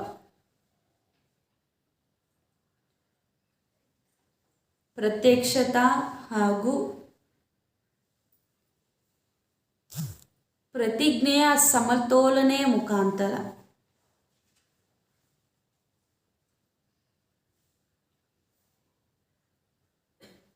ಸರ್ವರಿಗೂ ತಂದೆಯ ಆಶೀರ್ವಾದ ಪ್ರಾಪ್ತಿ ಮಾಡಿಸುವ, ಸರ್ವರಿಗೂ ತಂದೆಯ ಆಶೀರ್ವಾದ ಪ್ರಾಪ್ತಿ ಮಾಡಿಸುವ ವಿಜಯರತ್ನ ಭವ. ಪ್ರತ್ಯಕ್ಷತೆ ಹಾಗೂ ಪ್ರತಿಜ್ಞಾ ಸಮತೋಲನೆಯ ಮುಖಾಂತರ ಸರ್ವರಿಗೂ ತಂದೆಯ ಆಶೀರ್ವಾದ ಪ್ರಾಪ್ತಿ ಮಾಡಿಸುವ विजयरत्न भव. स्पष्टीकरण: प्रत्यक्षता का नगाड़ा बजाने के लिए दृढ़ता संपन्न प्रतिज्ञा करो. प्रतिज्ञा करना माना जान की बाजी लगा देना. जान चली जाए लेकिन प्रतिज्ञा नहीं जा सकती. दृढ़ता प्रतिज्ञा वाले कैसे भी परिस्थिति में हार नहीं खा सकते. वह गले का हार अर्थात विजयी रत्न बन जाते. तो जब ऐसा दृढ़ प्रतिज्ञा करो तब प्रत्यक्षता हो. प्रत्यक्षता और प्रतिज्ञा इन दोनों का बैलेंस ही सर्वात्माओं को बाप दादा द्वारा ब्लेसिंग प्राप्त होने का आधार है. ಪ್ರತ್ಯಕ್ಷತೆಯ ನಗಾಡೆ ಇವಾಗ ಅದು ಬಾರಿಸಬೇಕೆಂದರೆ ದೃಢತಾ ಸಂಪನ್ನ ಪ್ರತಿಜ್ಞೆ ಮಾಡಿ. ಪ್ರತಿಜ್ಞೆ ಅಂತ ನಾವು ಯಾವಾಗಲೂ ಕೂಡ ಬಾಬೋರಿಗೆ ಮಾಡ್ತೀವಿ. ಆದರೆ ಇವಾಗ ಎಂಥ ಪ್ರತಿಜ್ಞೆ ಮಾಡಬೇಕಂದ್ರೆ ನಮ್ಮ ಪ್ರಾಣವನ್ನೇ ಅಡ್ಡಿ ಇಡಬೇಕು. ಅಂದರೆ ಪ್ರಾಣ ಹೋದರೂ ಸಹ ಪ್ರತಿಜ್ಞೆ ಹೋಗಬಾರದು. ದೃಢತೆಯಿಂದ ನಾವು ಪ್ರತಿಜ್ಞೆಯನ್ನು ಮಾಡಿದರೆ ಯಾವುದೇ ಪರಿಸ್ಥಿತಿಯಲ್ಲೂ ನಾವು ಸೋತೋಗೋದಿಲ್ಲ. ಬಾಬರವರ ಕೊರಳಿನ ಹಾರ ಹಾಕ್ತೀವಿ, ವಿಜಯ ರತ್ನಗಳಾಗ್ತೀವಿ. ಇಂಥ ದೃಢತೆಯಿಂದ ಪ್ರತಿಜ್ಞೆಯನ್ನು ಮಾಡಿ ಆವಾಗ ಪ್ರತ್ಯಕ್ಷತೆ ಆಗುತ್ತೆ. ಪ್ರತ್ಯಕ್ಷತೆ ಹಾಗೂ ಪ್ರತಿಜ್ಞೆ ಎರಡರ ಬ್ಯಾಲೆನ್ಸ್ ಇದ್ರೇ ಸರ್ವಾತ್ಮರಿಗೂ ತಂದೆಯ ಆಶೀರ್ವಾದವನ್ನು ನಾವು ಪ್ರಾಪ್ತಿ ಮಾಡಿಸಲು ಸಾಧ್ಯ ಅಂತ ಹೇಳ್ತಿದ್ದಾರೆ. బాబా చెప్తున్నారు, ప్రత్యక్షత మరియు ప్రతిజ్ఞ యొక్క సమతోలన ద్వారా సర్వులకి తండ్రి యొక్క ఆశీర్వాదాలను ప్రాప్తి చేయించే విజయరత్న భవ. అంటే బాబా అంటున్న ప్రత్యక్షత చేయాలంటే ఎటువంటి ప్రతిజ్ఞ చేయాలంటే మీరు మీ ప్రాణం పోయినా కూడా ఆ ప్రతిజ్ఞని వదలరాదు. అటువంటి ప్రతిజ్ఞ మీరు చేస్తేనే ప్రత్యక్షత అనేది అవుతుంది అని చెప్పారు బాబా. స్లోగన్: लवलीन स्थिति का अनुभव करो. लवलीन स्थिति का अनुभव करो तो स्मृति विस्मृति के युद्ध में समय नहीं जाएगा. लवलीन ಸ್ಥಿತಿಯ ಅನುಭವ ಮಾಡಿ ಆಗ ಸ್ಮೃತಿ ವಿಸ್ಮೃತಿಯ ಯುದ್ಧದಲ್ಲಿ ಸಮಯ ಕಳ್ಕೊಳ್ಳುವುದಿಲ್ಲ. ಲವಲೀನ ಸ್ಥಿತಿಯ ಅನುಭವ ಮಾಡಿದಾಗ ಸ್ಮೃತಿ ವಿಸ್ಮೃತಿಯ ಯುದ್ಧದಲ್ಲಿ ಸಮಯವನ್ನು ಕಳ್ಕೊಳ್ಳುವುದಿಲ್ಲ. ಬಾಬು ನೆನಪಿನಲ್ಲಿದ್ದಾಗ ವಿಸ್ಮೃತಿ ಆಗೋದೇನಿದೆ, ಅಲ್ಲಿ ಮರ್ತೋಗೋದೇ ಇಲ್ವಲ್ಲ. ಸದಾ ಬಾಬು ನೆನಪಿನಲ್ಲಿದ್ದಾಗ ಅಲ್ಲಿ ಸ್ಮೃತಿ ತರಿಸ್ಕೊಳ್ಳೋದು ಏನೂ ಇರೋದಿಲ್ಲ, ಮರ್ತೋಗೋದು ಕೂಡ ಏನೂ ಇರೋದಿಲ್ಲ. ಅದಕ್ಕೆ ಬಾಬು ಅವರ ನೆನಪಿನಲ್ಲಿ ಆ ಪ್ರೀತಿಯಲ್ಲೇ ಮಗ್ನರಾಗ್ಬಿಡಿ ಅಂತ ಬಾಬು ಅವರು ಇವತ್ತು ವಿಶೇಷವಾಗಿ ನಮಗೆ ತಿಳಿಸ್ಕೊಟ್ಟಿದ್ದಾರೆ. ಓಂ ಶಾಂತಿ. ಹಾಲಾಗಿರೋದು ಕೆಟ್ಟೋಗಿರೋಂಥನೂ ಸರಿ ಮಾಡುವಂಥ ಸುಧಾರಣೆ ಮಾಡುವಂಥ ನಾನೇ. ಅದಕ್ಕೋಸ್ಕರ ನನ್ನ ಶ್ರೀಮದ್ದಂತೆ ನಡೆದು ನಿಮ್ಮ ಅದೃಷ್ಟವನ್ನು ಬೆಳಗಿಸಿಕೊಳ್ಳಿರಿ, ಅನೇಕರ ಅದೃಷ್ಟವನ್ನು ಬೆಳಗಿಸಿ ಇವತ್ತು ಬಾಬು ಅವರು ನಮಗೆ ತಿಳಿಸ್ಕೊಡ್ತಾರೆ. ಓಂ ಶಾಂತಿ.